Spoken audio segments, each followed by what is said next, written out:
अस्सलाम वालेकुम। आज की ब्रेकफास्ट जो है वो अभी 11:30 हो रहा है, तो अब हम करेंगे। और ये है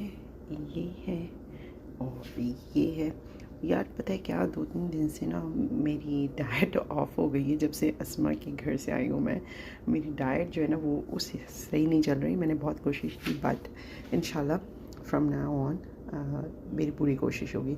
स्पेशली मंडे से जो ना I am going back to track.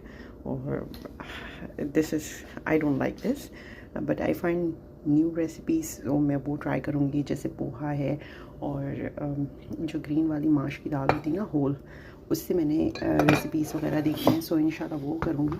तो अब फिर से दोबारा से इंशाल्लाह I am going back to track, but this is for now, fingers crossed. I'm gonna try my best to do the best. Okay, Allah Hafiz.